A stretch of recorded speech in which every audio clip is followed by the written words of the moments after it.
Bienvenue dans le goût du savoir. Si tu aimes la vidéo, like et abonne-toi. Alors aujourd'hui, mon Nico, on va apprendre qu'il faut savoir dire on. Hein, c'est vrai, on se demande parfois ce que veut dire on. Moi, j'ai une poupée qui fait on. Alors, qu'est-ce que ça veut dire, Nicolas, ce mot on? C'est rigolo ta chanson parce que moi j'aurais pu dire on ira tous au paradis et en plus Ah c'est oui, le c'est même vrai aussi. compositeur auteur, tu vois, finalement, donc il adore ça aussi Paul Naref. Oui, alors on se penche sur un des mots les plus mystérieux de la langue française, le on, que l'on orthographie. On bien sûr. Alors sa nature ou sa classe grammaticale, c'est d'être un pronom personnel indéfini. On va voir pourquoi dans quelques instants. Indéfini, c'est ce qui fait tout le mystère et l'universalité de ce pronom. Et sa fonction, c'est-à-dire son rôle dans la phrase, c'est toujours d'être un sujet. Alors, contrairement aux autres pronoms personnels, je rappelle les autres, hein, c'est je, tu, il, nous, vous, il, alors on n'oublie pas le elle aussi, bien sûr, eh bien, ce pronom désigne des individus différents, collectifs ou individuels, selon les contextes. Alors, que désigne-t-il concrètement? Il y a plusieurs possibilités, et la toute première possibilité, je dirais la plus J'adore ce petit jingle. En Oui, il plus, y a un je l'ai petit en problème tête de, très de, de, souvent. de mécanique, mais c'est rien, on y arrive. Mais parfois, dans la rue, je le chante tout fort, les gens me regardent bizarrement, je leur dis, mais c'est le goût du savoir, les amis. Bon, ils me regardent Ils vont encore plus s'habituer, ils bizarrement, vont mais bon. s'habituer. Alors d'abord, c'est une personne indéterminée, c'est-à-dire l'être humain de manière générale, comme dans les proverbes ou les morales de fables, vous savez. Alors justement, un exemple, on a toujours besoin d'un plus petit que soi. Petite question d'ailleurs, c'est dans quelle fable cette morale? C'est La Fontaine, mais alors laquelle? Quelqu'un sait parmi vous? Oui. Euh, Ah, il y a le roi des animaux et puis un petit rongeur. Enfin, un gros rongeur. Le Lion et la Fourmi, le ça loup et existe le rat? ça? Le rat et le Bravo, lion? Nicolas! Bravo. Je la Le connais lion pas et le Bravo celle-là. rat. Nico. Exactement. Donc ici, on voit bien que c'est une vérité globale, c'est une vérité universelle, ce fameux on a toujours besoin d'un plus petit que soi. Alors, un autre exemple, toujours dans le même, dans la même lignée, c'est ce petit proverbe russe que j'aime énormément. Avec un morceau de pain, on trouve le paradis sous un sapin. C'est beau, Ah, c'est beau, hein?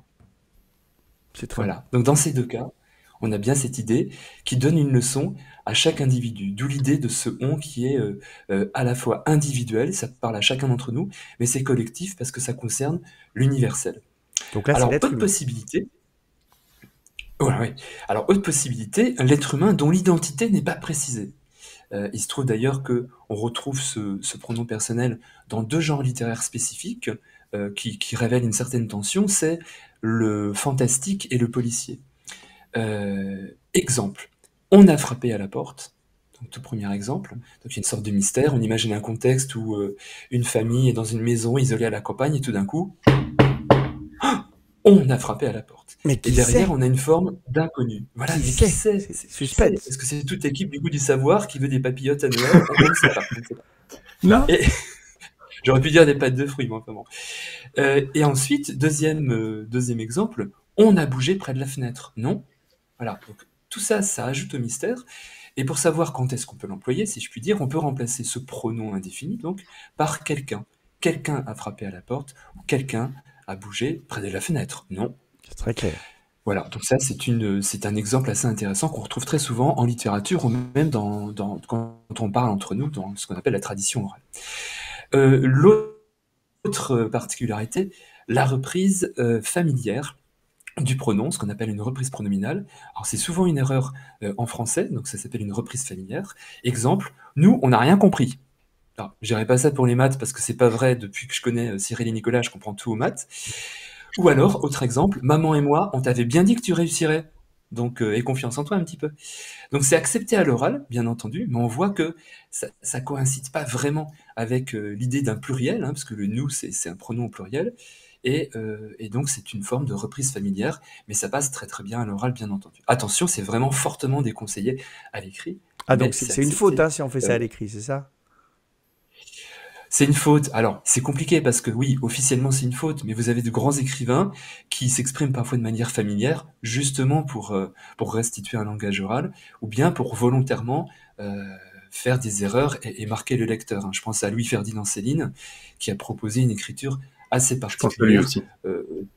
ouais, truffée d'erreurs de syntaxe ou d'argot, mais volontairement, pour créer une nouvelle langue, hein. D'accord.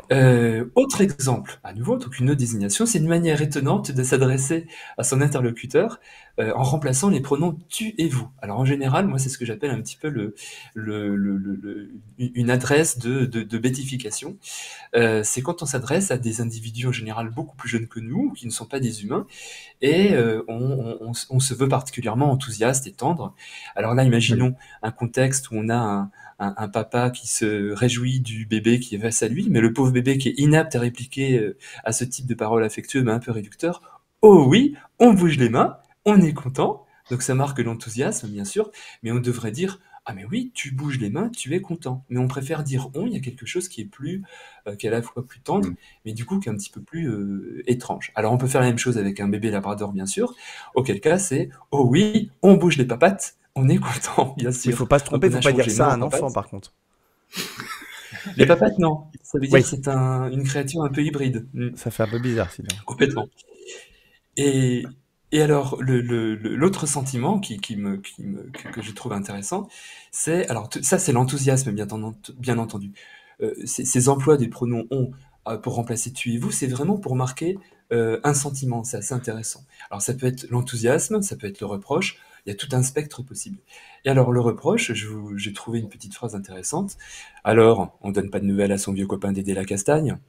Donc là, c'est à la fois le reproche et la menace, attendu le nom du vieux copain, bien sûr, Dédé la Castagne. Oui, on se serait cru un Et peu dans le Parrain 2 secondes là, comme tu l'as joué là. Pas mal, hein. Quel grand interprète. Quel grand acteur. oui, Adrien, qui est toi aussi comédien. Prenez-en de la graine un peu. Vous avez vu un peu? Il fait flipper Dédé la Le cascade. talent. c'est Oceans 42, en fait. Voilà. Et, et voilà, donc attention à ces deux emplois, parce que je ne sais plus ce que j'ai mis avant, je suis désolé, attends, sur le tableau, est-ce qu'on peut revenir en Ah arrière? bah, on peut revenir en arrière, c'est la magie. Hein, tu vois. Voilà, donc c'est familier à l'oral, bien sûr, donc prudence, mais ça marque quand même l'interlocuteur, et ça traduit généralement un sentiment, ça c'est important bien entendu, c'est l'émanation d'un sentiment. Alors le panneau suivant, c'est la prononciation et l'orthographe de notre pronom on. Il serait inintéressant évidemment s'il ne contenait pas un petit piège ce pronom, selon que la phrase est notamment Ah ouais. affirmative Je ou me trompe toujours. négative. Alors, Ah, tu trompes ben oui, toujours, voilà, alors par exemple Cyril, tu n'y devant, arrives Ah pas? ouais, devant un verbe, on n'hésite pas, le N apostrophe, c'est la négation ou c'est la liaison, voilà, c'est hyper compliqué. Aïe, aïe, aïe. exactement, exactement. Alors ici justement, devant un verbe qui commence par une voyelle écrite ou sonore, on se prononce en effet de la même manière qu'il soit suivi ou non d'une négation. Donc il faut être extrêmement prudent et il faut veiller au contexte en fait et à la présence de ce qu'on appelle une béquille de la négation. C'est-à-dire si on a un pas, point, guerre, etc., eh bien on sait qu'il faut mettre un apostrophe. Donc exemple avec la phrase suivante, on hésite à lui offrir un éléphant de compagnie, un éléphanteau de compagnie, parce que bon, l'appartement est un peu petit. Donc là, on est dans une phrase Oui, affirmative. En revanche, je sais on pas pourquoi tu as n'hésite pensé à pas. cette phrase. Franchement, je sais pas ce qui t'a pris. Tu t'es dit, tiens, quelle phrase je vais utiliser? Tiens, on hésite à lui offrir un éléphant de Exactement, compagnie. Bah exactement. oui, heureusement qu'on hésite. Oui, enfin, il y a des grands appartements à Paris aussi, et puis ça peut être un petit Oui, peu enfin, exotique. là, c'est pas un Un grand chat et un appartement chien, qu'il faut, le pauvre animal. Pauvre bête. Pauvre bête. Non, mais non, il non, est mais on fou, lui ce offre mec. plein de choses. Ce sera un éléphanto gâté, si tu veux, bien entendu. Ouais, enfin, Et quand en même. l'occurrence, Puis il faut et quand en même l'occurrence, garder donc le bambou. Je sais pas attention. ce que ça mange, un éléphant, Adrien, on en reparlera, mais il faut quand même avoir du stock derrière. J'ai envie de dire défense d'adopter un éléphant. Voilà. Mais défense, Voilà, défense d'éléphant, évidemment. Et donc là, voilà. on a le N Donc apostrophe qu'on attention prononce à la pas. liaison. Voilà, oui, voilà. Donc attention avec la liaison avec le son N. Parce que évidemment à l'oreille on n'entend pas du tout la différence et c'est ce problème de liaison qui provoque une confusion avec la négation. Et évidemment en cas de doute on va remplacer par un autre pronom. Alors je reprends mon éléphanto. Il hésite à lui offrir ou bien il n'hésite pas à lui offrir. Ah, et là, Voilà, du ça coup, c'est on une sait petite quand est-ce qu'il faut mettre astuce. le N Voilà. apostrophe. Exactement. Donc on change le pronom et a priori on est tranquille sur ce point-là. Bon. Autre point, l'orthographe. Alors l'orthographe, attention, parce que la phrase interrogative, elle contient une particularité, vous connaissez le principe, hein. On va relier le pronom sujet inversé on au verbe dont il est le sujet par un petit trait d'union. Peut-on Oh, encore manger des chocolats? Alors, c'est ce qu'on appelle un sujet inversé, hein. Le on est en deuxième position par rapport au verbe conjugué, mais on n'oublie pas le petit tiret qui permet de séparer le sujet du verbe. Et attention, dans Attends, mais certains c'est cas, obligatoire le on tiret oublie. là? Si on l'oublie, c'est une erreur. Ouais, c'est une erreur. Ah oui. Oh, C'est une petite liaison graphique. C'est une petite liaison qu'il faut opérer. Ah, moi, Ah oui, j'enlève bah alors 5 moi points ça à m'arrive bonne de dictée l'oublier, quand hein. ils oublient les tirets. Non, non, ouais. On enlève un demi-point pour une dictée, tu vois, à peine. D'accord. Et attention à la consonne T, c'est très important. Alors, c'est une petite consonne qu'on place qui est isolée si le verbe se termine par une voyelle, et c'est pour éviter ce qu'on pourrait appeler une collision entre les voyelles. Par exemple, où va-t-on fêter nos 100 ans de mariage? Si on ne met pas le T, ça devient où va-on? Et c'est ça que j'appelle une collision entre les voyelles. C'est que quand le verbe se termine par une voyelle, eh bien, on a l'autre voyelle derrière du pronom on qui vient. Et où va-on, ça va pas. Donc, on dira où va-t-on. Mais le problème pour les petits français, c'est qu'ils se disent que le verbe va finit par un T. Donc, ils oublient parfois le premier tiret. Donc, ça peut créer une ah oui. confusion. C'est pour Et ça c'est qu'on met bien deux tiré tirets. entre le Où T et le va, on. C'est pas une petite exactement. apostrophe. Exactement. Où va, tiret, T, tiret, on. Ah, j'aurais mis une Le T, il apostrophe. faut Moi, tu vois, l'isoler, et je son fais que existence, des elle est erreurs, hein. Je suis uniquement nul en due, dictée en fait. Ouais. et son C'est dur, existence, là. elle est uniquement due à la volonté de séparer un petit accident phonétique entre les deux voyelles. Alors, justement, où va-t-on fêter nos 100 ans de mariage? Ah bah je Alors sais ça, pas, c'est mais les parents enfin déjà éléphants qui disent ça, si bien t'arrives sûr. à 100 ans de mariage, tu peux fêter ça sur la lune, hein, tellement c'est beau. Moi je suis nul, hein, j'y Ah, ben arrive pas. oui, Bah, et puis maintenant je suis foutu, hein. Je c'est les pense que... parents éléphants qui se disent ça, en fait. Ensuite, dans certains cas, et oui, alors ça, j'aime beaucoup cette expression, on l'utilise parfois, mais on se demande pourquoi ça existe, on peut ajouter un L apostrophe devant le on. Alors pareil, c'est pour éviter cette fameuse collision entre les voyelles. Exemple, j'aimerais savoir où l'on dîne ce soir. Alors on peut dire j'aimerais savoir où on dîne, on le dit à l'oral, hein, mais où l'on dîne, c'est plus élégant. Alors c'est pas obligatoire, mais c'est un signe d'élégance et de raffinement. Autre exemple aussi, pour éviter toujours cette collision entre les deux voyelles, il faut que l'on convienne d'un rendez-vous, parce qu'on va pas dire il faut Oui. il faut qu'on convienne, c'est pas très joli. Ah on pourrait, Donc ou il alors il faut que faudrait l'on concombre. convienne, Il faut concombre. Parce que ça marche. il faut concombre, On bien sûr, conclut. il faut cucurbitacé, etc. Ouais, Donc en exactement. l'occurrence, il faut que l'on convienne, c'est beaucoup plus élégant. Alors c'est un signe globalement d'élégance et de raffinement, mais c'est quand même aussi pour éviter une collision entre les voyelles. C'est une astuce phonétique et c'est quelque chose de pratique. Quoi d'autre encore? Qu'est-ce que j'ai oublié de dire? Bah, l'adjectif, bien sûr, ou le participe passé, en lien avec le pronom sujet on, il s'accorde en genre et en nombre avec ce qu'il représente. Voilà, grosse interrogation pour les élèves en général aussi, puis pour pas mal de personnes francophones, globalement. On a bien mangé. Alors, ici, on a bien mangé. Évidemment, on est plusieurs à avoir bien mangé, mais on va laisser, à cause de notre auxiliaire avoir, la terminaison en et.